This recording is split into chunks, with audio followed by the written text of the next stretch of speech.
Are you listening? Damn.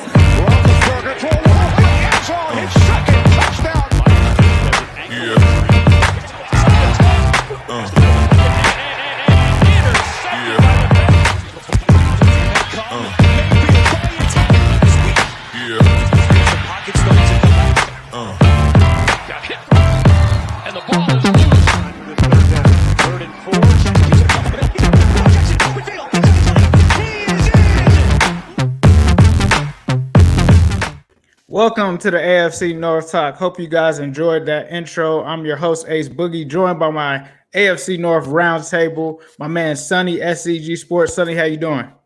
Hey guys, how you doing? Also, my man Quincy Carrier representing the Browns. Quincy, what's going on? Yeah, man.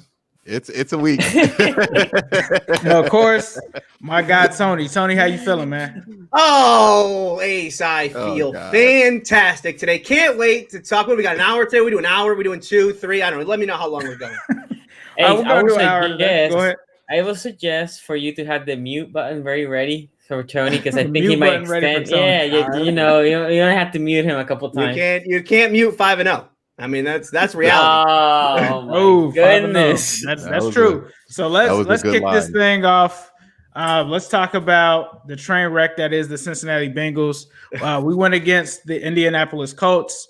I'll go first, just getting into this game. I was kind of shocked that the Bengals came out and played how they did because I had talked to someone that informed me of some concerning things going on in the locker room. There was like a divide in there. It was pretty much in shambles. So seeing what happened with them coming out and going up 21-0 was definitely shocking. Shout out to the Trib for the super chat. The super chat is open. Appreciate that. $2. Well, I was wrong about the Browns Kingdom time. Please don't start. No, we're 2 minutes in, guys. No. But getting into this game, it was just a tale of two kind of halves. I mean, obviously, I owe Phillip Rivers an apology. Obviously, that take was pretty bad. Apparently, when you play the Bengals, you just look like Phillip Rivers from 4 years ago. But anyways, as you guys know, Bengals go up 21-0. Everyone's excited. Everyone's involved. They're getting T. Higgins the ball. They're getting Tyler Boyd the ball. They're getting AJ Green the ball. And I'm like, okay, this is what I was kind of expecting coming in. And then it's just a complete disaster.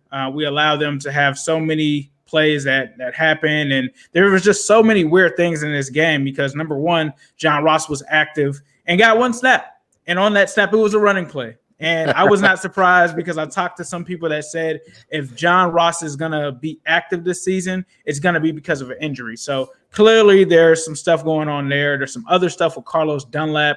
Also Geno Atkins. So you're watching this game and you're watching the Colts come back. And it's like, okay, are they going to put our best defensive players in or some of our best defensive players in? No, we're going to go ahead and keep Xavier Williams, who literally was just signed off of waivers a few days ago. And we're going to start an undrafted college free agent and give him more snaps than Carlos Dunlap. That was what was going on. And it was frustrating as a fan watching this because it was like, the Bengals were fighting with themselves in terms of the staff and the players.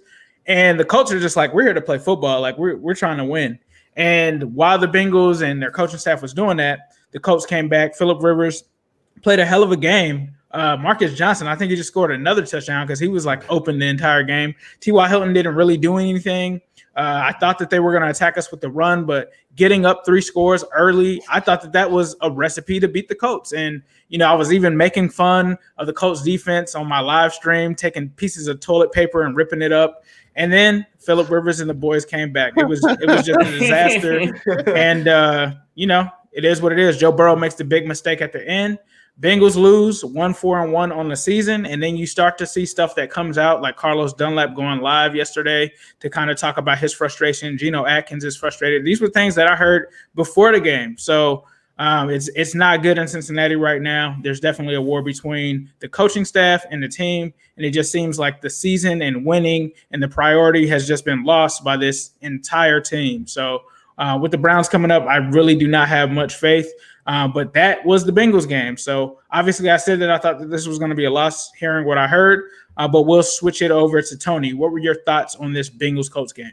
Yeah, I didn't get a chance to watch one live. Obviously, this one was on at the same time as Steelers-Browns. I caught this on the Game Pass and the shortcuts there. And I'll tell you what, this was a really strange game. I mean, like you said, the Bengals came out and they were on fire. I mean, 21-0 lead on a defense that, it wasn't like the Colts defense played great against the Browns, but they weren't terrible against the Browns either. They were terrible in the first half of this game. Now, we should mention that Darius Leonard, I don't believe, played in either of those games. And Darius Leonard, very good inside linebacker for them. Not the difference between, playing great and what they did in the first half of this game, where Joe Burrow and Joe Mixon were basically doing whatever they wanted. Shocking that the Bengals got out to such a big lead early. Credit AJ Green got back on track in this one. AJ Green looked a little bit more like AJ Green. And then credit to T. Higgins, because as I said last week, I didn't think this offense could get going until they started finding other options outside of Tyler Boyd, who was clearly their number one. Well, in this game, you saw AJ Green stepped up, and T. Higgins had a great run down the sideline, catch and run. He reminds me a little bit of Juju in the idea that, when people talked about Juju, they're like, well, he doesn't have the breakaway speed. He can't do it, right? And T. Higgins, same thing. This is not a guy who's going to get the quickness down the field. No, T. Higgins looked pretty quick on that play. Like you said, Ace, I don't know if Philip Rivers watches AFC North Talk. He might watch AFC North Talk with the way he played in this game. He might have heard those comments. I mean, he might have played that right before the game. I don't know, because he was absurdly good in this game. Some of his throws were pinpoint accurate, the way you would see Philip Rivers 7 years ago or whatever. Insane. Yeah, credit to Philip Rivers for showing up in this one, especially with a wide receiver crew like we talked about. It has Michael Johnson was their leading receiver in this game, and he was phenomenal. And Mo Alley Cox isn't even playing in this game. So, he was good. I know this is a frustrating loss for the Bengals. It is weird to me that the wheels are coming off now, because in a season of frustrating losses, I get it, but it's about expectation. Should the fact that the Bengals have been in so many one-score games, should that be encouraging or discouraging, right? To me, from the outside, I look at this Bengals team and I say, that's pretty encouraging, right? They're close. This team is getting there. And you look at how many, you look at how many holes that this team has to fill. I mean, they don't have a dominant pass rusher right now. Linebacking crew leaves a lot to be desired. They have a good safety and a good corner, but you probably want to fill spots there. The offensive line, as we talked about, is a work in progress, to say the least. And now we have this player revolt that's going on. I don't know what to make of it here. I will say, from the outside looking in, I hope this player revolt ends up in Zach Taylor getting fired, because I actually think Zach Taylor's done a good job this year, and I would not like to see him be the coach next year. I'd like to see this Bengals team with 4 coaches in 3 years. I don't get it. Maybe he is, and there's one thing, it is one thing for Zach Taylor to be a good X's and O's guy, but not a good player relationship guy, and that can very much be the case here. In which case, maybe he does need to let go, because you can't just be a good X's and O's guys if you're not you're not getting along with your guys, especially the leaders on the team, and you lose locker rooms. Well, that's not going to change, right? Even if he were to get rid of John Ross and Carlos Dunlap and Atkins and Darius Phillips and all the guys who are tweeting and Instagramming after the game, even if he gets rid of those guys, you bring the new guys in. If you don't get along with those guys either, well, then you're just going to lose the next locker room too. So he's got to figure that out. But I think there are encouraging signs in Cincinnati. But the fact that the players are turning on Zach Taylor definitely makes it a weird situation. Yeah, definitely. I think you also mentioned John Ross. If you haven't heard, obviously breaking news today, John Ross requested a trade. It seems that it didn't go as far, but we'll see how that plays out, as he only played 1 snap. But shout out to my man CT Pittman for the super chat. He says at least Quincy ate crow and admitted he was wrong on Steelers. So that was for $4.99. But with that, Quincy, my man, what do you have to say about this Bengals Colts game? Hey, Tony, you brought up an interesting point, right? Where you're like, hey, these are close losses. These are 1 point. I don't know what to make of them. And you are a Steeler fan. You don't understand how bad teams go. And look, I'm going to tell you right now, I saw an 0-16 team lose 10 games by 1 point, and it was not a good sign. So I just don't take much stock into that. I think what's going on with those 1 point losses is that, hey, look, the Bengals are a good team. And at the beginning of the season, when I say good team, I think they have a good roster. And at the beginning of the season, those kind of things can carry you. You can win a game or two here. And those things will kind of prop you up a little bit, because at the beginning of the season, everybody is motivated to play. Everybody is ready to take those hits. But what's happening now is we're entering that part of the season where people are injured. People are playing injured. People are hurt. People are losing playing time. People don't know what's going on. And when you mess with the one thing with veteran players do not like to have their snaps messed with. They like to get their snaps exactly where they get their snaps. I'm pretty sure you noticed this in Pittsburgh, Tony, where there are players who get snaps in very specific areas for that Pittsburgh team, like a Brett Kiesel or somebody like that, who their snaps just don't get messed with. Even when they get off the team for like 3 years and they sign them like in the middle of the year, Brett Kiesel gets his snaps where Brett Kiesel normally gets his snaps. And what's going on with the Bengals is that they have a young coach who's trying to move all these young players in. He's messing with all these guys' snaps. They're not happy. I mean, look at the names who are upset. These are Marvin Lewis guys, Geno Atkins, Carlos Dunlap. Darius Phillips is a guy who came up. Was he pretty good under Marvin Lewis, I believe? Yeah, he was pretty solid. He's better than LaShawn Sims, I'll say that. But I mean, like these are guys who might have been like open to this whole Zach Taylor experiment, but now they're like, nah, man, it was better with Marvin. And that's just going to continue to seep into the fabric of the team where people are like, nah, it was better this way, it was better that way, and that kind of thing. It's very hard for a coach to get themselves out of, and unless you're a all-time great coach, like I think John Harbaugh might be the only coach who can do this, because I think John Harbaugh might be the best player relationship coach in the NFL when it comes to these kind of things. He's like the only dude that can do it. And I don't think Zach Taylor is John Harbaugh. So that's just going to be what it is for him. Young coaches learn very fast that this ain't all about X's and O's, especially when you're the head coach. It's about those relationship things. It's the thing with Hugh Jackson. Hugh Jackson was a great X's and O coach. People hated him. Same thing with Greg Williams. Great X's and O defensive coach. But if you ever watch him after 2 years, people hate him. It just is what it is. If you can't work those relationships, if you can't work the room, if you can't make both veterans and young players like you, you will be gone very fast in the NFL. And as somebody who has seen more head coaching changes than any other franchise in this chat, I'm telling you right now, that's exactly what's happening to Zach Taylor. So he's out. He's a dead man walking. He's not going to survive this season. He's not going to survive the end of the season. He might survive the season because they don't want to look like the Browns. And a lot of what the Bengals do is, I don't want to be the Browns. Like, that's why they hanged on to Marvin Lewis for so long, because like Ace knows this. There's a whole contingent of Cincinnati's like, we ain't the Browns, and they will do anything not to be the Browns, even if it's against their own help. So yeah, they're not going to do that because they don't want to look like Jimmy Haslam by any means. They despise the Browns. I get it. I wouldn't want to either. But something has to be done, because you're going to waste a prime opportunity here where you have Joe Burrow on your team, who, he threw the late interception. He's a rookie quarterback. The fact that he was in that game early, puts everything in perspective there for you. So you have Joe Burrow. All you need to get Joe Burrow is an offensive line. That's really all you need to do. Make some signings on the offensive line, which is easier said than done. But if you fix that offensive line, this team is much, much better. If you put Joe Burrow in better positions, this team is much, much better. And I expect them to do something along those lines. Maybe they bring in, I forget his name, Pete Carmichael from New Orleans, who's been a longtime offensive coordinator for New Orleans over there. Also a guy who mentored Joe Brady, who Joe Burrow had a lot of success in. Maybe this is finally the opportunity that Pete Carmichael gets to coach Joe Burrow. But the question with Pete is, is he an X's and O's guy, or is he a guy who can handle the locker room? But you got options there. I would start looking at those options. The Bengals look like they are having deeper issues at the seams than I anticipated. And although they do have a good roster, although I think they're not going to be an easy win, they're closely trending towards that direction of self-implosion I saw the Browns do in 2019. Yeah, in 2019. Definitely, for sure. So shout out to the Trib for the $2 super chat. He says that the Bengals will be straight. A lot of young talent. Let's hope. But right now, the Bengals have become the old Browns. I'm not going to say the new Browns, but the old Browns is definitely trending in that direction after these last 2 seasons, especially with him having that Hugh Jackson-like record there. But, Sonny, what was your thoughts on this game? Look, it was funny because I messaged you guys like, yo, Bengals, because I picked the Bengals to win. I said, like, they can win like in a narrow margin, and they lost on a narrow margin.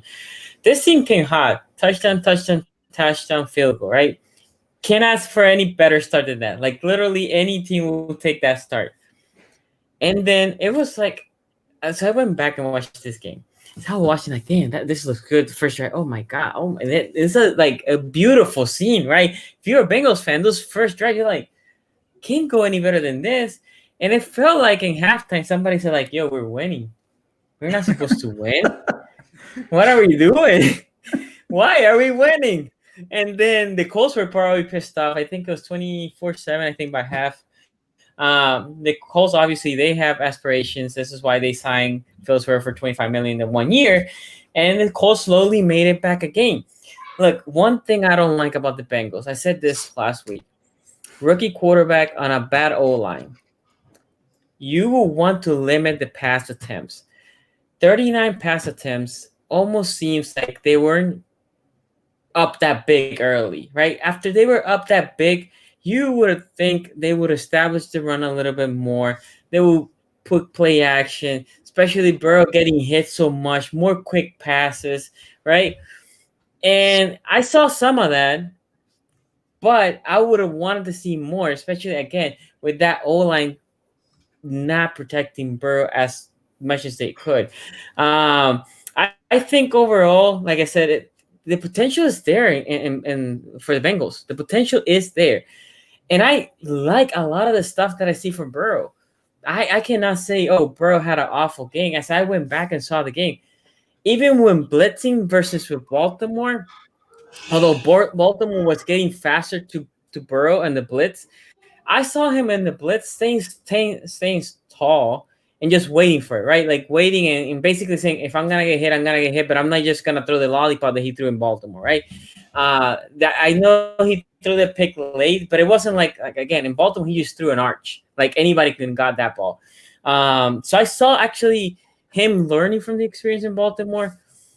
This is it was like I said, a tale of two halves. Now, what with the veterans getting not as many snaps, I almost felt like now you have more insights than I do. It almost felt like somebody said probably, "Yo, trading deadline's coming. These guys don't want to be here. We might get some assets from them. They're in the older side. Let's just shelve them. We don't want them to blow an ACL in this game, and then we cannot trade them. Let's just shelve them. We're probably gonna get some value. Again, you might know more than I do." But that's almost how it felt because it was weird. You're winning and you start benching, right? Limiting the snap from those better players. Go ahead, Quincy. Yeah, this is one of the things I mentioned. I think last year when I was talking to Ace about the Bengals was I thought they should have traded everybody for this exact reason. If you're going to put I can't believe I'm blanking on his name. Zach Taylor in charge. You can't have a bunch of dudes who used to be loyal to the last guy in that locker room still. That's why I thought they should have got rid of Geno last year. They should have got rid of AJ. They should have, got rid of Andy when they could have got something for him rather than in free agency, because I felt like you needed to give your head coach a clean slate. If you look at what happened in Miami with Brian Flores, I don't know if Brian Flores is that much more of an experienced or qualified head coaching candidate than Zach Taylor is, but they gave Brian Flores the complete clean slate. They got everybody out of there. Minka, everybody out of there, whether it was good or bad for them. And you look at that team, they're trending in a much more positive direction, even though Tua hasn't played yet. We'll see what he looks like. But they're pointing in a much more positive direction because they allowed their new head coach to be able to build it from the ground up and have his own guys and have his young guys and, work it his way. That's the issue with the Bengals is that, look, a head coach relies a lot on his veterans for that locker room stuff. And when them veterans ain't really with you, you stand no chance as a young head coach. And the Bengals really didn't set him up because the Bengals, again, they don't want to be the Browns. They don't want to give up everybody and do that. And I understand the thinking behind that, but also if you're going to put somebody that young and Zach Taylor as a head coach, you really ought to give him the choice of his own veterans to bring in that are going to ride with him. So when things get tough and young players like, why we ain't doing this, you can have a veteran in the locker room kind of close that fire down before it gets too big. But now that young dude's going off like a John Ross is mad about something, and you got Carlos Dunlap in the locker room like, hey, when Marvin was here, and that's never going to be a good situation. That's always going to blow up. And it's always going to be a problem. So, the Bengals, I hope for the next guy they bring in, they do something similar like that. You have Joe Burrow, you have some young players, but you just gotta cut bait with all the old Marvin Lewis guys, because at some point they're going to make the new head coach's job harder, whoever he is. Yeah, I mean, I agree with that. I agree with that to a point. Go ahead, Sonny. Oh, no, the last thing I wanted to say is, I will say I messed up with two players that I didn't like that have been playing great in this portion of the season. I personally wasn't a big fan of Higgins. I thought Higgins should have been probably like a third rounder. I was surprised when Cincinnati picked him up early in the second. So that was obviously an awful take. And then Claypool. Both of them have played really, way better than I thought. I'm talking about the rookies. Yes, Ben too, but I'm talking about the rookies specifically because those two I evaluated. I was not a fan of 3 receivers that went early: Hamler, Claypool, and Higgins. And the 3 of them, Hamler the least, but the 3 of them have been playing great. I think Higgins is. Man, he can be the next AJ, meaning for the Bengals, not necessarily a top 5 receivers, but for the Bengals, that outside big threat receiver, Higgins have been playing great, man. Yeah. So piggybacking off of what Quincy said, he definitely said some things that were right there. You definitely don't want to keep players that may not gel with the new coaching staff. The issue is that, and I think the biggest issue with Marvin's guys, quote unquote, because at the end of the day, honestly, they're Duke Tobin guys who's still there. And I was able to confirm that the past 2 years before Marvin left, apparently he kind of got into it with the front office, wanted them to do things like fix the line and stuff like that. Pretty much just gave up and just kind of moved on. But one thing I think is when you look at Marvin Lewis and when he was here, he had a lot on his resume. He had coaches on his staff with long resumes. You talk about Hugh Jackson, whether you like him or not, coached at USC, coached at all of these places, was a head coach. He had a wealth of experience. You talk about Jay Gruden, John Gruden's brother, a well-respected coach. You talk about Mike Zimmer, Coach Dion was with the Cowboys and all of that. Zach Taylor has no resume. A lot of the coaches on this team, when you look at his coaching staff, him included, he was only an interim offensive coordinator, and that was because the coaching staff in Miami got canned, and they had no choice but to give him offensive play calling duties. So he's never even been an offensive coordinator in the league. So he went from a positional coach to offensive coordinator immediately. Never was an assistant head coach or anything like that. You talk about Lou Anarumo. Let's talk about him. Never was a defense coordinator in the league, ever. So you're talking about guys that were coached by guys like Hugh Jackson, Marvin Lewis, all of these guys that have all of this stuff, and then they get these guys that had a cup of coffee with Sean McVay, and they're just supposed to bow down to everything that they say. Like these guys, now if it was someone else that was more notable that had a history, I think that these players would respect him and come in and abide by what they're saying. But when you're taking guys that were undrafted free agents and starting them over Carlos Dunlap and stuff like that, it just honestly doesn't make sense. And that same thing that players are demanding from him in terms of him being critical of them, he doesn't do with his own staff.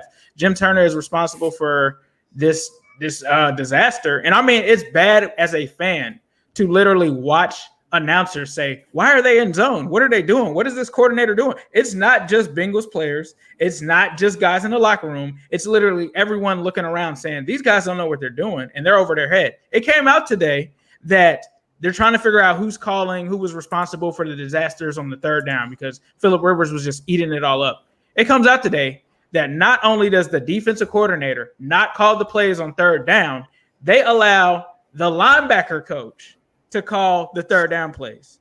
That's what they do in Cincinnati. That's what Zach Taylor does. So it's been a lot of weird stuff going on there, and I think that is attributed to inexperience. Quincy's right. If certain players, if you bring in a new coach and they don't jive with that, then I get it. But you have to bring in a guy that people are going to respect, that's going to command some sense of that. And I've talked to players that are no longer on the team, and that's what they said last year. They would question the game plan, and they would be like, well, this isn't going to work in the NFL. Like nah, that's not going to happen. Like, they're going to eat this up. And Zach and his coaching staff would be like, well, we know what we're doing, and they would kind of push those guys away. And it's crazy that he says that, he does this press conference the other day, not to get off on a tangent, but he's like, it's an open door. And I've heard for facts, it is not an open door. It is the furthest thing from an open door.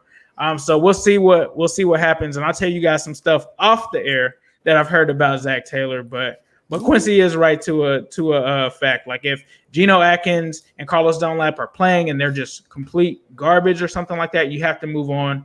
But the fact that they've pissed off so many players is just honestly ridiculous, and it's to the point where you can't even trade them for anything. So it would be something that they were getting snaps and they had film, and people could be like, hey, we'll give you a third rounder for Geno Atkins. Geno Atkins played like 17 snaps in the last game. Like John Ross has not played. So it's like, what does someone even give you for that?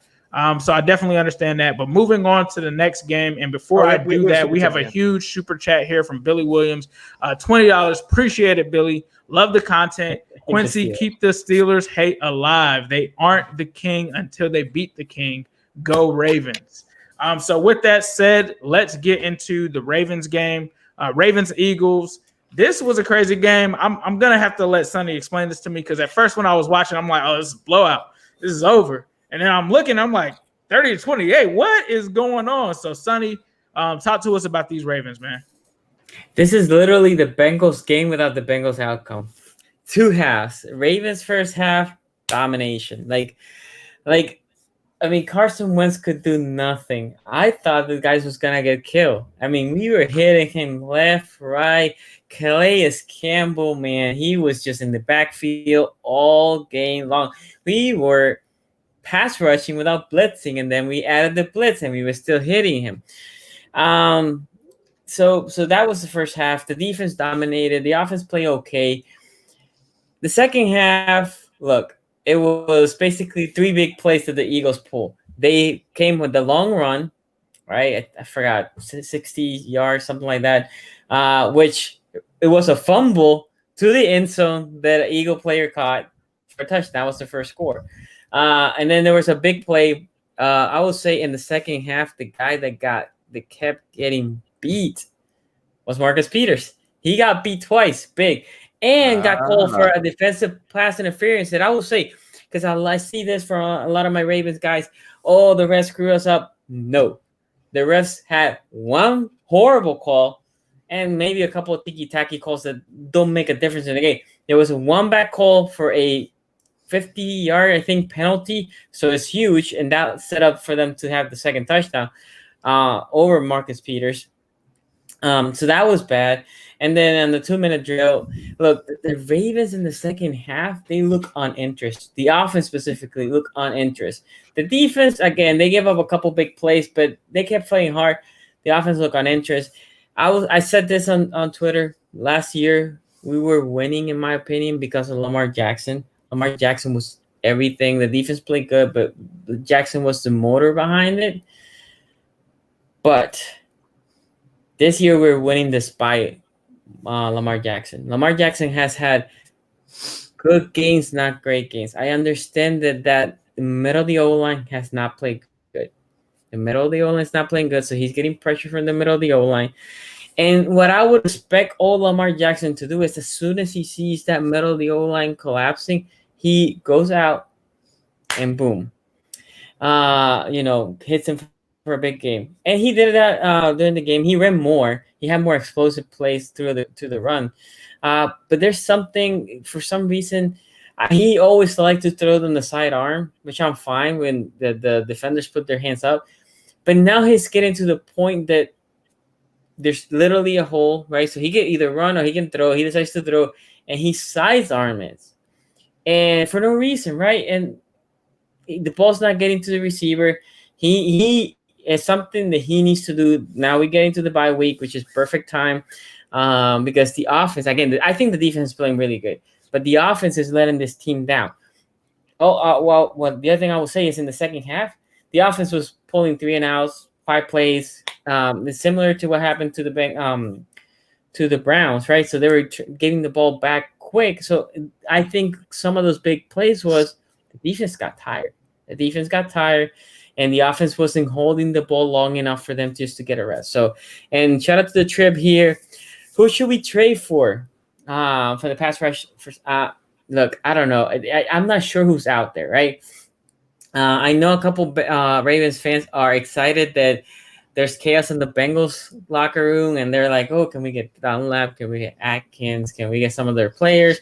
I'm like, I doubt that the Bengals will trade it to the rivals in the North unless you overpay for these players. And, maybe you can top into the Jaguars if they have anybody in value, but the best one over there is Allen, right? And Allen is a young player. He's in his second year. Why would you trade him? He's a building piece. There's not that many teams. If you go back to the Giants don't have anything worth trading for, in my opinion. Same as the Jets. So I'm not sure. I would say EDC usually comes with great trades with Marcus Peters for a 5th round, Calais Campbell for a 5th round. Those were 2 amazing trades.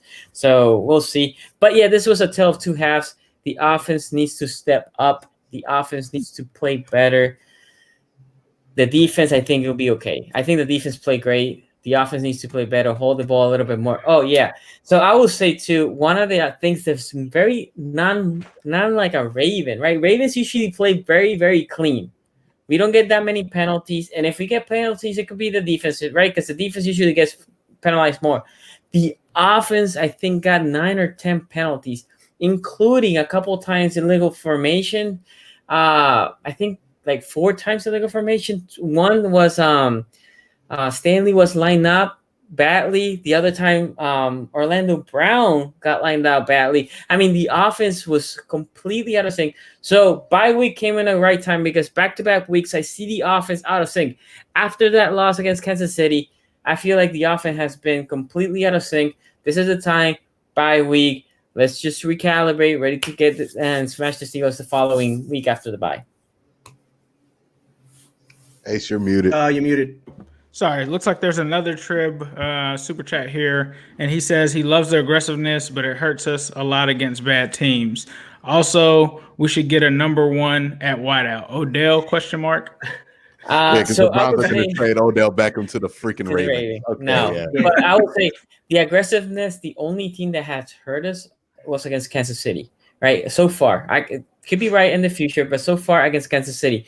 Other than Kansas City, most teams haven't been able to handle the blitz. And again, we are the only teams that we haven't blown out now, the Eagles and obviously Kansas City. And for the other part, I think the defense has just pushed the other teams out, man. And again, Lamar early in the year played better. Now it's to the point that I don't know what's wrong. Bye week, the offense needs to resync. Miles Boykins has not played well. Miles Boykins looks completely out of sync. Anytime Lamar throws to Miles Boykins, it's a completely miscommunication. There was one that Lamar was expecting a comeback. Miles Boykins kept running, right? It's completely miscommunication. The offense needs to get back in sync. The defense keep playing as they are. Yeah, I think that there's a couple things going on right now in Baltimore, and this is just an outsider's perspective. I honestly think that Lamar Jackson is hurt. I mean, he just didn't look like Lamar Jackson when we played against you guys. I think that it's still kind of carrying over. And I think that it's just kind of been silenced a little bit to just kind of keep the panic button from being hit there. But hopefully, I think after you guys get him rested through the bye, I think that helps. But I think Sonny also hit on another thing there, and I think everyone has when it comes to Baltimore. Who are the weapons outside of Mark Andrews and Hollywood Brown? They have not been getting anything consistently from there. So is this a thing where they try to make a move to make something happen? Possibly. We'll see. I think that's definitely important for them to start to wake up that offense for sure. And then, I mean, this Eagles team, Carson Wentz has just really been taking a beating this entire year. And somehow he's still getting up and trying to make a valiant effort here. And I'm kind of changing my tune on him because – he's doing what he can to try to go out swinging before these Philly fans really turn on him. And the fact that the NFC least, and I say NFC least, that's not a mistake. And the reason why he's still in there is because this is still open. Like, we could be talking about the Eagles or potentially Blandy Dalton-led Cowboys team winning this division. So, I mean, I think the Eagles are still fighting. I think that this was crazy. Like Sonny said, we didn't expect this, especially with so many injuries, so many guys out. But it looks like the Travis Fulgham kid is somewhat legit. But yeah, I mean, this was what we kind of expected. So I'm going to shift it to Tony. I'm surprised to hear Sonny glowingly talk about his defense when last week, you'll remember that when my Steelers gave up 28 to this same Eagles team, he said they were soft. Soft is the word he used. Now, Sonny, I hope you had a chance to watch Steelers-Browns on Sunday because there was not a soft defense in Pittsburgh. There was no softness there. Yes, thank you. Okay, so let's talk about this Ravens team for a second because, the Eagles, clearly their offense was good. Again, maybe this Travis Fulgham kid is just legit. Maybe Carson Wentz, we were too quick after 4 games to say, hey, this guy's trash, right? Even though we've seen this guy be good in the NFL. There is something weird, though, going on with the Baltimore Ravens right now. And I actually can't put my finger on it. You talk about maybe there's miscommunication on offense and everything, and guys aren't on the same page. Ace talks about maybe an injury. There's definitely something going on offensively, because when I watch this team, they are not the same as they were a year ago. Now, obviously, when you think about how good they were last year, there was going to be natural regression to that. I think everyone assumed you have an offseason to prepare for that kind of thing now, right? Not to say that they're figured out. Obviously, this offense is not figured out. They're still putting up points, but there's something off about this offense. And the craziest thing to me is that if you look at their numbers by like EPA or by DVOA, right, some of the advanced analytics, they're like average in the NFL. By EPA, they're 15th in the National Football League on offense. And defense, or excuse me, on offense and DVOA, which opponent adjusts, they're right there. They're 16th as well. I mean, this is a team a year ago that was number one by a mile, okay, in offense. And this year they've come back down to league average. So it's strange to watch. I can't actually put my finger on what's happening with this Ravens team. Obviously, defensively, like Sonny said, I think they're playing well. I actually do. I'm not going to trash. I'm not going to call their defense soft. Their defense is playing well. They're actually getting pressure at a higher rate than I would have expected, given that they don't have a dominant pass rusher, right? They kind of do it by committee. In fact, if you ever watched the first episode of the AFC North Talk back on Sonny's channel a year and a half ago, pass rush by committee was Sonny's argument back then. And they are getting pressure. They're getting pressure on 30% of snaps so far. So, like, defensively, they can get carried along. I'm not a defense matters in 2020 type guy. So this offense has to figure it out. I'm not sure what the problem is just yet. So I can't diagnose what's wrong with this team. I just know it's worse than it was. Yeah, definitely. So shout out to my man Justin Mitchell for the super chat of $2. He says, so Quincy, will you use those trash PFF stats? And it looks like we also have another one for Matt Bond for $5. Appreciate that, sir. You're right, Justin Mitchell. Q, you shouldn't look at garbage, quote unquote, PFF stats and just go off of what you hear in these chats. Much more reliable. That's if I went off in these chats, I would think Hollywood Brown's the next coming to Tyreek Hill. That wasn't true. Hey, that was another hot take. Also, y'all think that same thing about PFF stats when it comes to Tyson Alualu and TJ Watt, who say they're the best interior with defensive linemen in football, or are they garbage still? Oh, okay. Yeah, okay, Steelers fan. All right, yeah, you know what I mean? It's only the bad ones that don't go in your favor that don't count. They were pretty good this week. Yeah, hey, they ran blocked it. We're going to get to that. We're talking about Ravens and Philly, who just don't want to take they beat that booty special. They just don't want to eat it. Okay. They were supposed to give the Bengals one earlier in the season. They tied. And then, Pittsburgh and Baltimore back-to-back supposed to beat it down. They play really tight games against them, no puns intended. But it's just Philly, I think we're finding out a little bit better of a team, playing more to what they should have. Carson Wentz regressing more to the mean. Not regressing, but progressing more to the mean. Sometimes some players can have, it's like Josh Allen, right? Josh Allen started off like, oh my God, insanely great. And then in the first half of that game against Kansas City, looked like Josh Allen. So again, they're going to regress back to a kind of level where they're normally at when you see those kind of jumps. So it's nice to see that for the Eagles. Not nice to see that before the Browns play the Eagles, but whatever. We'll get to that when we get to that. But for the Ravens, you mentioned the offense not looking the same after Kansas City. I think it's been a consistent problem since the start of the season with this Ravens offense. It's something that I even pointed out why I thought that they couldn't beat Kansas City, why Kansas City could beat them by multiple scores, was the offense. Even against Cleveland, they had some issues scoring in the red zone when that game was close early on. And then, of course, Cleveland gave them nothing but red zone touches, and they had a lot there, and they were successful there. But the red zone scoring wasn't great against Kansas City. It's kind of been up and down. Lamar hasn't been as consistent through the air as he was last year. It looks like they're trying to put more emphasis on the outside receiving threats, and it's just not there. Hollywood Brown's not that much of a difference maker at that position. I think you need a actual difference maker there. You know what I mean? I think they need to get somebody to develop into that. I just don't think it's not Antonio Brown. Hollywood Brown, I think he's a guy who can benefit from a good number one and be really explosive in that way. Again, my comp for him is Ted Ginn. Ted Ginn's somebody who's really good. If you give him somebody who could do some specific things next to him, that's just not what Marquise Brown has. So I'm not going to be too hard on him, even though I'm really hard on Marquise Brown. I just don't think he has a proper setup in order for him to be successful, and that's why he's out here looking like Tyreek Hill every week. But everything else with the Ravens, again, this is under the context of this is a 12-4 team, one of the teams that have a chance to win the division, one of the teams that have a chance to break out the AFC. So this is a good team, but what did somebody say? No, I'm laughing at you saying Tyreek Hill. Oh, y'all just caught Tyreek that? Hill.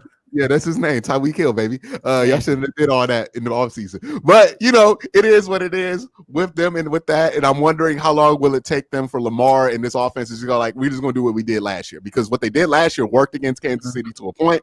When they turn it up and they decide Mark Andrews, Lamar Jackson, and a running back of our choosing is going to dominate this game, they dominate the game. Nobody has figured that out yet. And what Tennessee did don't really work against that. So when they do that, they're great, but it seems like they're trying to spread this out and have more diverse options there at receiving that just aren't there. And I just think that it's time for the Ravens to understand, hey, look, you had a lot of hopes for Marquise Brown, but it ain't what you thought it was. We need to make him more of a complimentary guy, maybe make him part of the run game screens. Maybe those things work. But he's not a guy who you could put on one-on-one coverage and can just break free. He's not Tyreek Hill. He's Tyreek Hill. So, it is what it is with him. And he's not even the best Tyreek Hill in the NFL. That goes to Nico Perman, who's on the same team as the Chiefs. This is ridiculous that the Chiefs have this much talent. But, yeah, that is what it is. John Ross might be joining them pretty soon. I don't know. John Ross ain't even in the category to be Tyreek Hill. He don't get snaps. Come on now. He will be good with Andy Reid. I mean, I'm not going to say he's going to be Tyreek Hill, but that would be scary, like having all those guys on one team. I would say Terry McLaurin is a close Tyreek Hill. I think he might be the second best Tyreek Hill. McLaurin's good, yeah. Yeah, McLaurin's really good. Yeah. He just has bad players around him. But yeah, with the Ravens, again, limited amount of things to worry about. You're a 12-4 team. There's 5 teams that could take advantage of this. Obviously, we found out the Steelers might be one of them. Hey, credit off to them. We'll talk about my come to Jesus moment with the Pittsburgh Steelers this Sunday in a few minutes. I'm trying to stall so we don't get there. We're almost there. We can feel it. Yeah, but with the Ravens, the offense stuff has to get figured out. I think they just Greg Roman and John Harbaugh have to say, "Hey, man, you get to the bye week. If it's still not looking smooth at the bye week, then are you guys at the bye week now?" The Ravens are in the bye. Ravens, yeah. So you're at the bye week. It hasn't worked. It hasn't worked. Let's just come out after this bye week. You got some really must-win games on your docket. Just do what you did last year, dominate that way, and commit to that, and then figure it out in the offseason what you're going to do to get some better outside threats, which might be just bringing in somebody in free agency. Shout out to Justin Mitchell in the super chat for $2. He says, yes, those stats make my point. And then shout out to our own Tony Serino with the $2 Tyreek Hill. He had to. For sure. So with that said, we're going to get into what you guys are all waiting for. You guys have been waiting for this moment. And week 7 preview. We're just going to go ahead and talk to my man Sonny, and we're going to talk about this Pittsburgh Steelers Browns matchup. Oh God. Yeah. So one of the things that I said was if I actually picked the Browns, right? And let me start with a caveat. I do still think the Browns are a good team. They got to a realization maybe they're not as good as the Steelers, right? In Baltimore, because those are the two of the 3 losses, but obviously those 2 losses were big.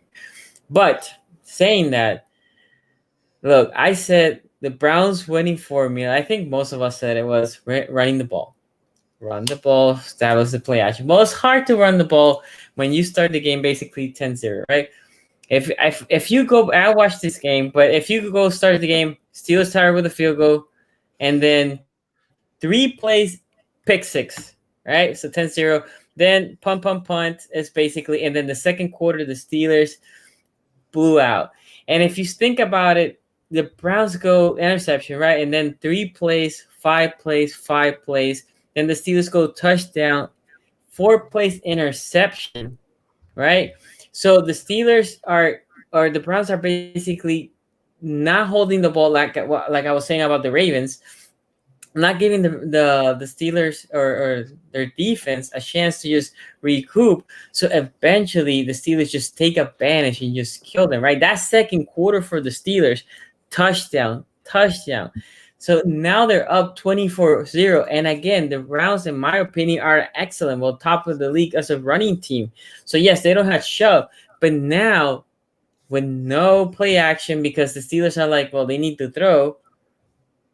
That basically opened the floodgates. Baker wasn't particularly sharp. I think Minka played good. I think the corners played good. I think the pressure got to Baker. There was that one. It wasn't a sack.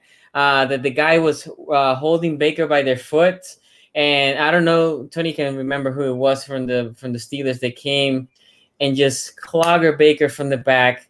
I mean, Baker looked like he didn't want to come up after that hit. That was as the second quarter was finishing. It's just, it was a beatdown. Baker and the whole Browns team didn't look good. They didn't look necessarily ready. Again, you start 10-0 after after the first drive of the Browns. You start 10-0, right? And from that, it just goes back. Credit to the Steelers. Great defense, great pass rush. They played good on the outside, on the defensive side. They were creative. I thought it was clever when they moved Claypool and they got in a sweep for the touchdown. I thought that was good. I think the Steelers came with an overall great game plan. Big Ben looked sharp. Everybody in the Steelers looked good. They looked sharp. It looked like basically one team was ready and the other team wasn't, right? And yeah, I saw that, it's time to bench Baker. I don't think that's productive. You will find out at the end of the year if Baker is your guy or not. I understand why they bench him in this game. You weren't winning. Guy is hurt. Why make him get more hurt against a Steelers team that can pass rush you, right? So, but bench him for Case Keenum. No, you finished with Baker this year. And if at the end of the year he doesn't do his thing, then you can talk about benching him or moving away from him. But you're talking about a loss against a good team, right? Top of the league team in the Steelers. He didn't look sharp. So this is the time for him to reassemble, recoup, and then play good in the rest of the schedule, right? So I thought, again, this is not a diss in the Browns. The Browns didn't play good. Baker did not play good. But give the credit to the Steelers because the Steelers look ready to play, and they were sharp. And, I mean, you cannot say anything bad about how the Steelers came out. So first of all, shout out to DF Sports. He gave us a $2.99 super chat. Appreciate that, sir. Says Mayfield needs to trust his eyes/ability. And then we also have a couple more here. One from the trip for $2. Steelers beat the Browns like they stole something. And Tony Sereno, we don't know that guy. $2 super chat says Steelers are a top of the league. No, I didn't. Actually, Tony didn't say that. Actually, he was just quoting. This Coney guy was actually just quoting Sonny. Oh, quoting Sonny. Oh, yeah. okay. Just make sure we got that for the record. Just for the record. Okay. Just wanted to get that down for the record. Yeah. We got that for the record. Sonny has said it officially. It's in the book. Thanks for the 50 cents, Sonny. No problem. So, from what I saw in this game, I think I picked the Browns, right? I was very uncomfortable in picking the Browns. And I hate to say this because when I played my parlay ticket this weekend, I picked the Steelers on the money. I picked the Steelers on the money. I just couldn't look when you had to put money on it. I couldn't look at Baker Mayfield and be like, yeah, I'm investing my money in that. And for me, the issue to me was Baker Mayfield got in a position where he had to come from behind and throw the ball. We all see how that kind of turned out. But the other issue that has been surprising to me is ever since Nick Chubb has gone down, this Browns running offense has not been the same. And obviously Kareem Hunt is an immense talent, but I think that something that's lost in translation is just how good Nick Chubb is, right? And I think that they're sorely missing them. But we said that the key to this game was could the Steelers stop the run? And they did. The other thing that the Steelers were able to do, they controlled the line of scrimmage. This was the best defensive line in the AFC North versus the best offensive line in the AFC North. And the defensive line came out on top. They had 4 sacks. They ran on the parade. And then when you just look at it from a perspective, like Ben didn't play amazing. I mean, 162 passing yards and a touchdown. He didn't blow it out the water. He didn't throw 200 or 300 yards on this Browns defense. But James Conner came and brought it with 101 yards. Chase Claypool. James Washington comes out of nowhere. Where was he at this season? I mean, it seems like every week the Steelers have this random receiver that just steps it up each week in and week out. And it really is impressive what they're doing there. Juju Smith-Schuster did not hurt as much. I mean, 6 yards on a couple of receptions, but they've got guys stepping up where they don't have to depend on Juju week in, week out. Steelers are a good team. Obviously, they have a great defense, and it just seems that Baker Mayfield is the guy that's holding the Browns back now. They have some time to figure out how to get him back on that Andy Dalton diet. Got to get him back on that Andy Dalton diet, and maybe we can do something there. Or if they pivot, whatever they choose to do, this is not time to hit the panic button. You're a 4-2 team. This was a big game. Obviously, I know as a Bengals fan what it's like to try to get big wins against the Steelers, and there's that mental hurdle there where it's like, it's the Steelers. We haven't beaten them. They've continuously dominated them. But this isn't the time to freak out. You're not Cincinnati. It's like the reverse this season. Like, we're not – instead of it being us not wanting to be the Browns, you guys are not Cincinnati. So, wait for Nick Chubb to get healthy, regroup, and try to give a better effort next time against the Steelers. So hopefully the next time we see this matchup, it will be completely different, a little bit closer. So we'll see how that goes, but lots of respect to the Steelers. I mean, they're doing it this season. This is the first time that they're 5-0, and I don't know how. I'm pretty sure Tony knows the exact. 1978. Yeah, okay. 1978. Yep, 1978. Yeah. So they're doing their thing. So hats off to the Steelers. Obviously, like Sonny said, they're a top team, and I think I just threw up in my mouth saying that. But we'll go ahead and read some of these super chats. My man, the Trib, is pretty much paying the mortgage for this channel right now.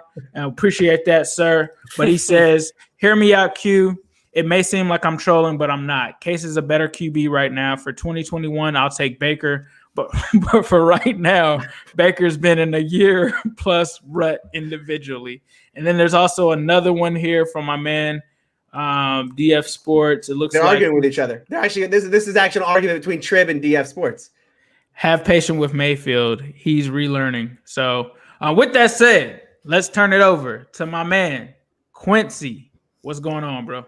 All right, I'm going to get to the Case Keenum stuff in a second, but I just got to say real quick, what about his tape in Denver makes anybody think, oh, yeah, this is the guy. This is going to be the one who saves us. Case Keenum. All right, anyways, we'll get there. First off, I got to start by giving flowers to Pittsburgh. Because you know what? People doubted them. They said they're 4-0. I said their 4-0 was pretty much worthless. They beat nobody. They're going to play a real team in Cleveland, and you're going to see what happens. They put up their best performance yet. They literally played their best game of the season against the best team that they have played, and they absolutely dominated. And, people are going to compare this to what Baltimore did to Cleveland in week 1. This is not what Baltimore did to Cleveland. This was an absolute domination by Pittsburgh. They dominated in areas they were good at, like the defensive line. They dominated in areas where they stink and the Browns are supposed to be good at, like run blocking. They absolutely dominated in every phase of the game. Big Ben dominated the secondary, made Denzel Ward look goofy out here trying to Marcus Peters a route by James Washington and then let James Washington walk by him for an easy touchdown there. Good job by Ben for throwing the eyes off there, but also then Denzel knows how terrible the secondary is behind him. Why would he try to do something like that? I don't know. It's just the Pittsburgh got into him. The Heinz Field got into him. We know what the Browns, when they get in the Heinz Field, goofy stuff happens. They play like this. But this is one of their worst performances in the Heinz Field that I can remember in quite a long time. And that includes the year they went 0-16 because that game at least came close. They're playing Landry Jones, but at least the game came close. So this is one of the worst performances I've seen the Browns put together against the Pittsburgh Steelers in quite some time, and that includes some of their worst stretches. So I get why a lot of fans are just dead right now and hurt by what the Browns did there because, again, Pittsburgh came in there. Boy, they look like a Super Bowl contender. I didn't think they were going to come out that stretch with the Browns, Tennessee, and Baltimore. Tony said 7-0. I might have to get a Dante Moncrief jersey or something because they might come out of that stretch 7-0. They look like they could because it looked like everything that we were worried about the Steelers team decided, hey, we're playing a big game. We're playing up the competition. We need to turn it on. They absolutely did. The secondary wasn't a problem. The linebackers weren't that big. Even after Devin Bush got hurt, unfortunately out for the year. Their backup played well. All these things just came together for Pittsburgh. The pass rush was a lot more consistent. Oh my God, it was a lot more consistent.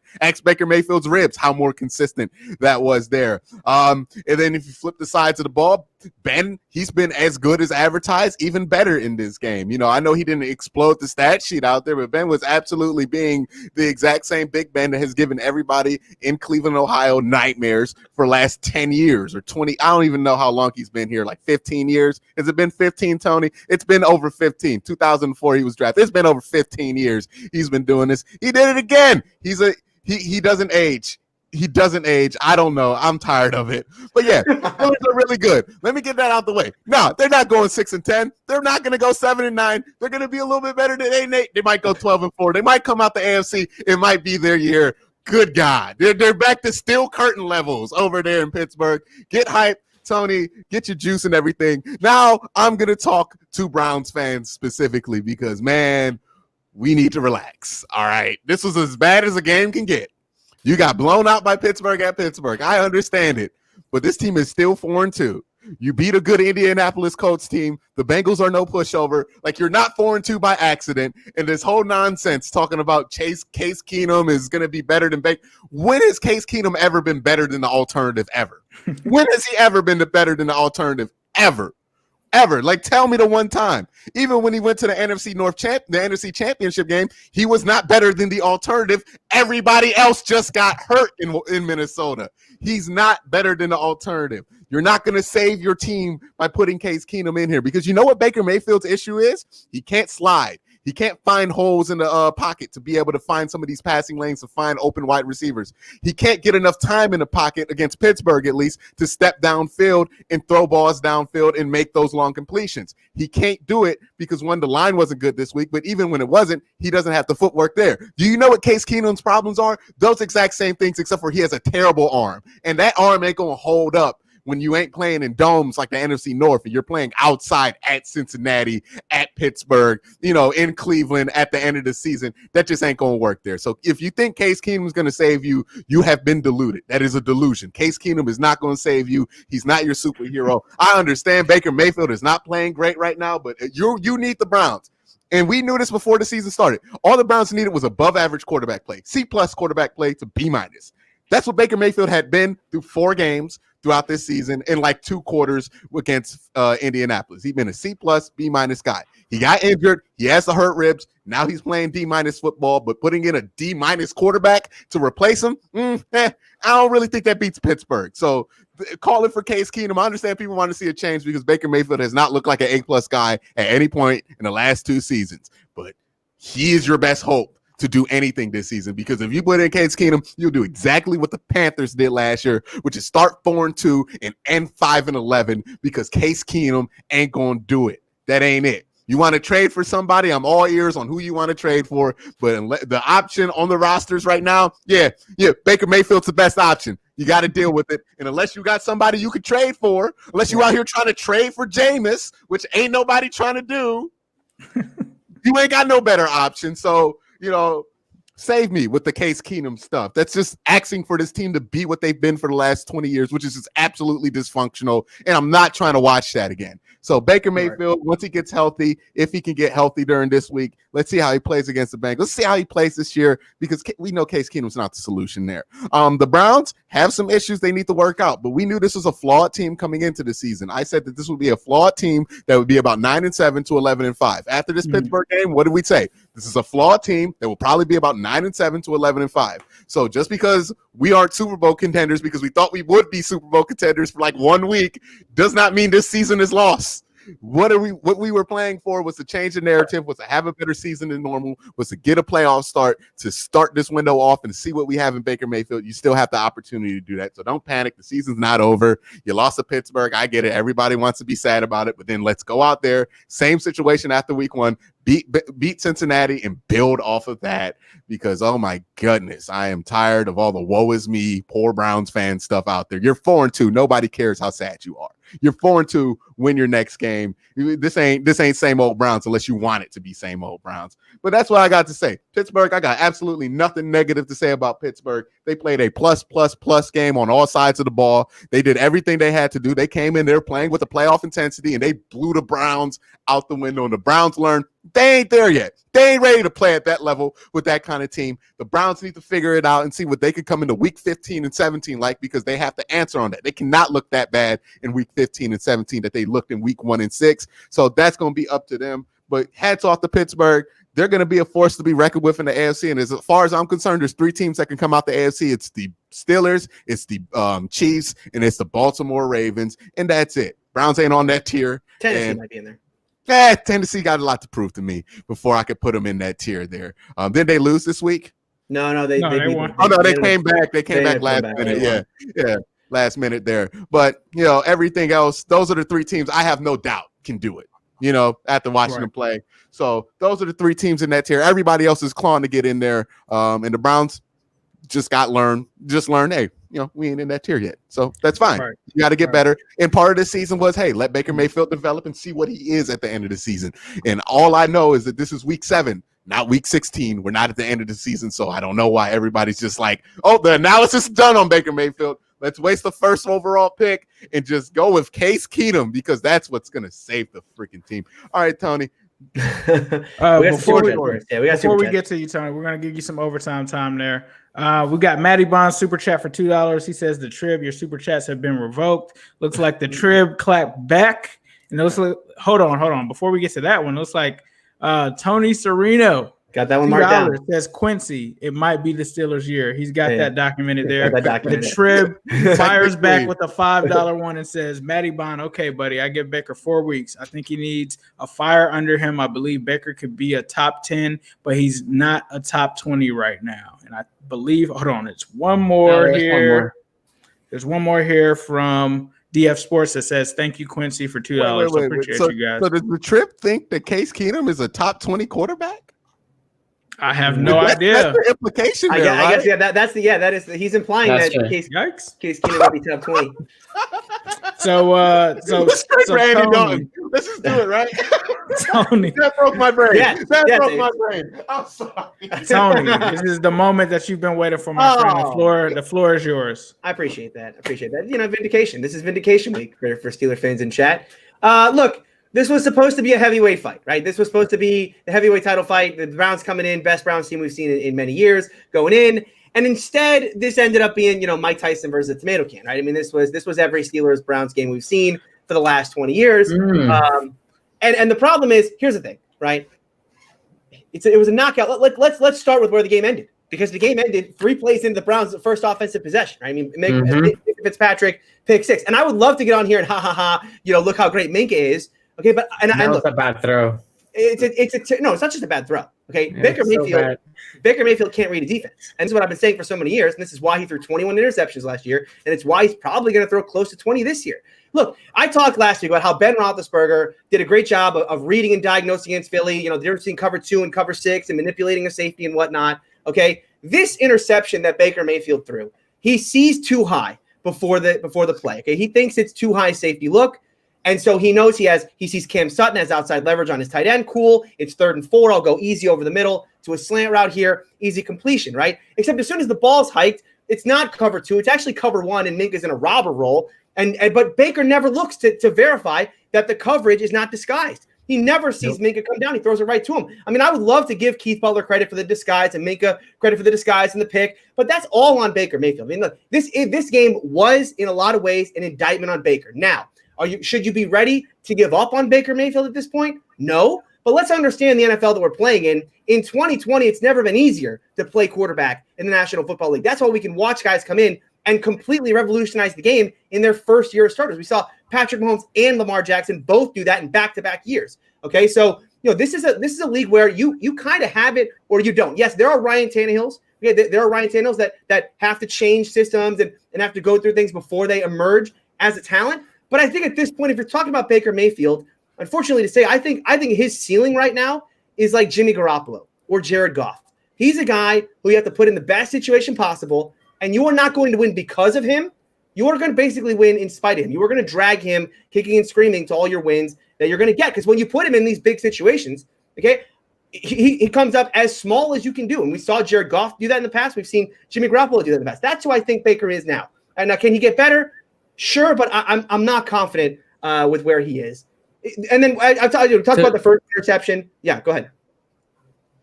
Now I was going to say, just to add to your point, Baker Mayfield right now, in the AFC North at least, has the best all-around offensively weapons that anybody in the AFC North can have. Like we said, best O-line, one of the best receiving cores, and a great running back core. You can talk about the Browns' defense being an up-and-down defense, but overall, the Browns, like, if as a Ravens fan, God, I would love to have those receivers in that interior O-line, because our interior O-line is not great. Let me get that line, Quincy. Yeah, I will. that line. There's some Brown fans that want to tell you everything. They want to get rid of the whole team. So, it might be a fire sale. I will agree, all but the pieces are there.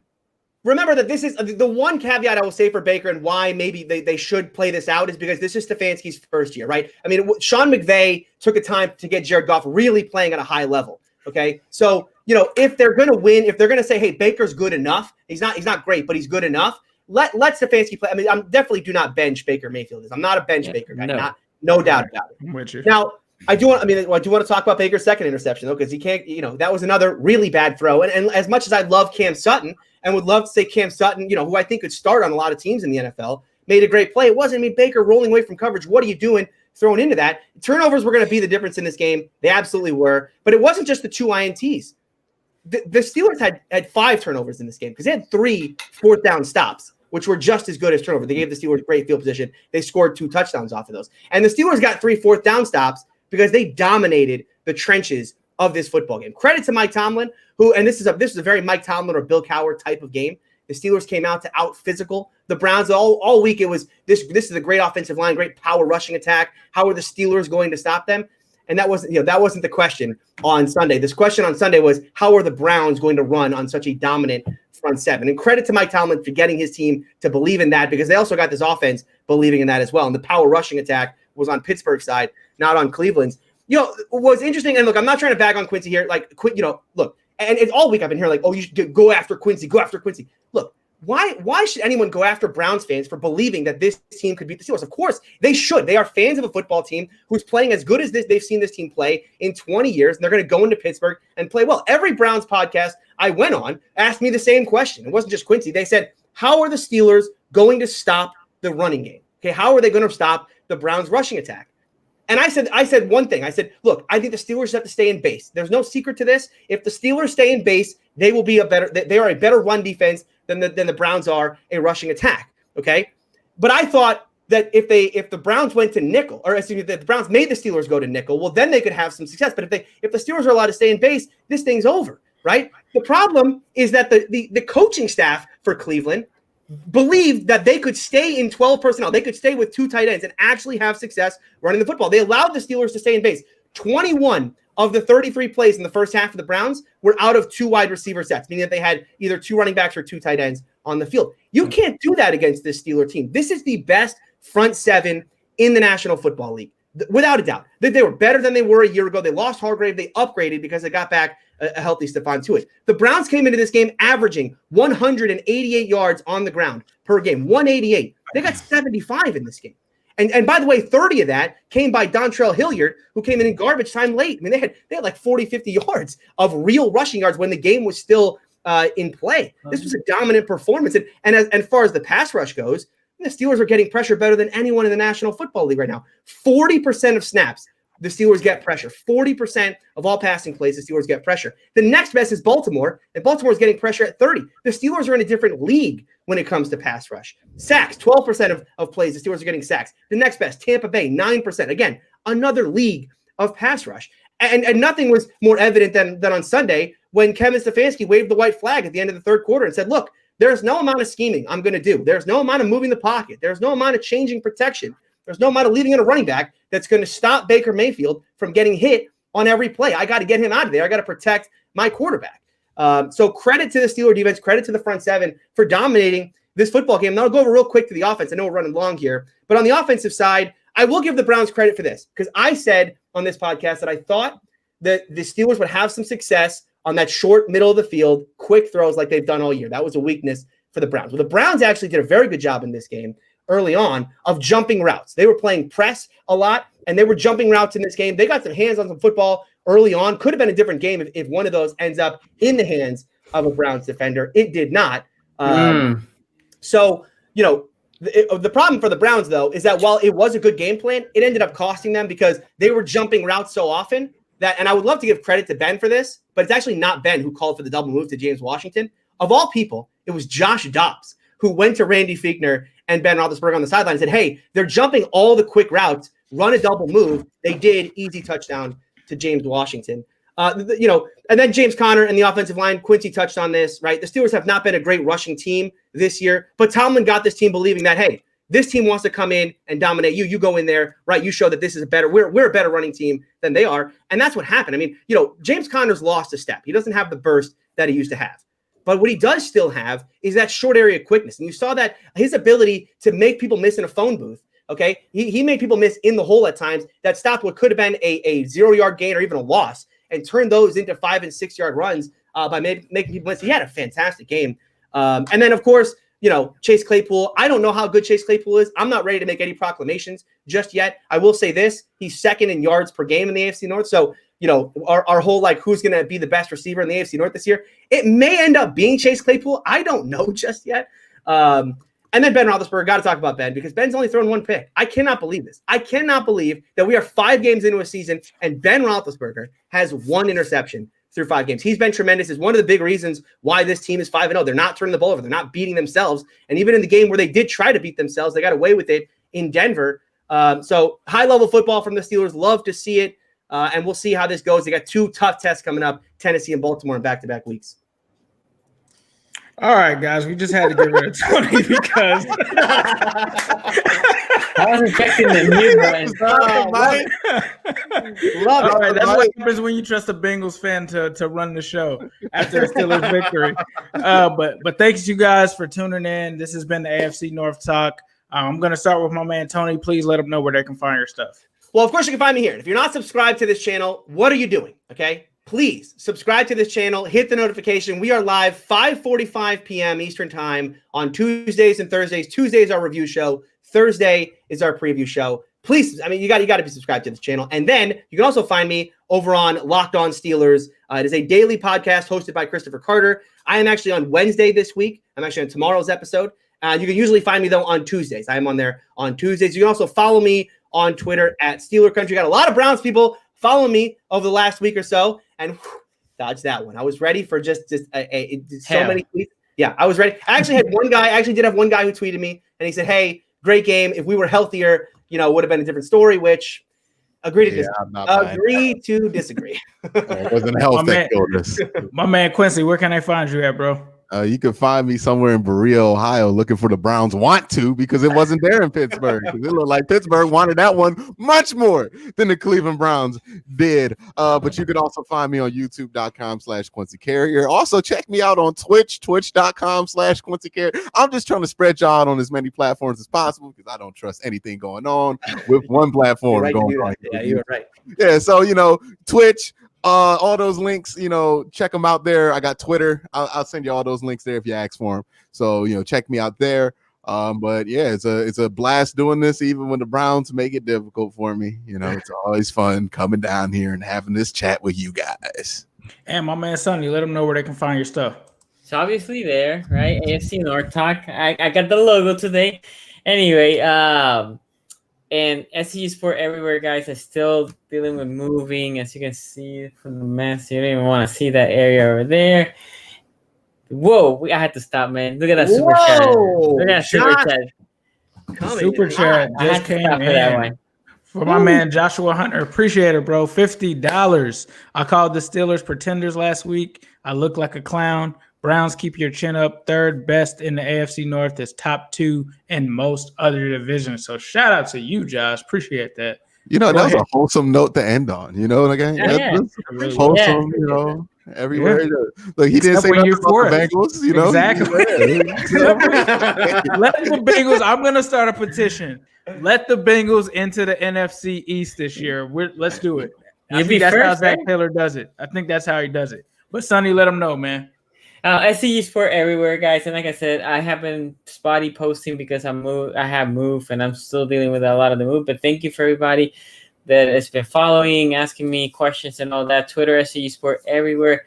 And here, guys, this is a great project that we're doing together with great people, great podcasters. Make sure you follow all of them. Yeah, for sure. And you guys know that you can find me obviously here, AFC North Talk. But if you want to hear some more Bengals stuff, you can follow me on Twitter at New Stripe City. You can find me on YouTube at New Stripe City. And yeah, this has been AFC North Talk. Hope you guys enjoyed it. Hope you enjoyed the intro. And now I hope that you enjoy the outro. So please be sure to like, comment, and subscribe. This has been AFC North Talk. Have you ever felt? Are you listening? Damn.